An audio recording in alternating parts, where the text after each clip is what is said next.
ভারতের বিদেশমন্ত্রী এস জয়শঙ্কর স্পষ্ট ও কড়া বার্তা দিয়েছেন পাকিস্তানকে।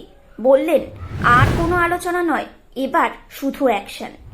কেন্দ্রীয় বিদেশমন্ত্রী এস জয়শঙ্কর পাকিস্তানকে কার্যত আলটিমেটাম দিয়ে জানিয়ে দিলেন যে সন্ত্রাস ও আলোচনা একসঙ্গে চলতে পারে না। ভারতে সন্ত্রাসবাদের বিরুদ্ধে কড়া অবস্থান নিয়েছে কেন্দ্র।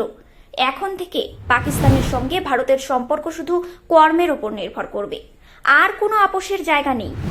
জয়শঙ্করের স্পষ্ট বার্তা, জম্মু কাশ্মীরে ধারা ৩৭০ বিলুপ্ত হয়ে গিয়েছে। এখন সময় এসেছে পাকিস্তানের সঙ্গে সম্পর্কের ধরন নির্ধারণ করার। তিনি আরো বলেন, ভারত আর কোনো সন্ত্রাসী হুমকি সহ্য করবে না। সীমান্তের ওপার থেকে যে সন্ত্রাসের কৌশল পাকিস্তান ব্যবহার করছে তা ভারত মেনে নেবে না। এছাড়াও বিদেশমন্ত্রী বাংলাদেশের সঙ্গে সম্পর্ক এবং বাংলাদেশে হিন্দুদের উপর হামলার ইস্যুতে ভারতের অবস্থানও পরিষ্কার করেন। বলেন, বর্তমান সরকারের সঙ্গে ডিল করাই স্বাভাবিক। প্রতিবেশীদের সঙ্গে সম্পর্ক সবসময়ই চ্যালেঞ্জিং, কিন্তু ভারত তার অবস্থান দৃঢ় রেখেছে। তো আপনাদের কি মনে হয়, ভারতের এই কঠোর অবস্থান কি দুই দেশের সম্পর্ককে নতুন মোড়ে নিয়ে যাবে?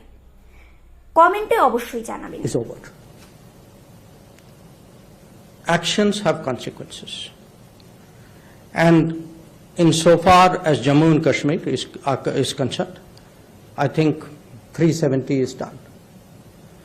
So the issue today is what kind of relationship can we possibly contemplate with Pakistan.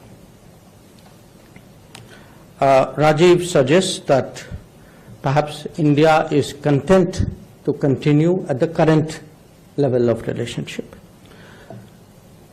Maybe yes, maybe no. What I do want to say is we are not passive, and whether events take a positive or a negative direction, either way we will react to it. আগামী দিনের খবরের জন্য চোখ রাখুন news prime টাইমসে।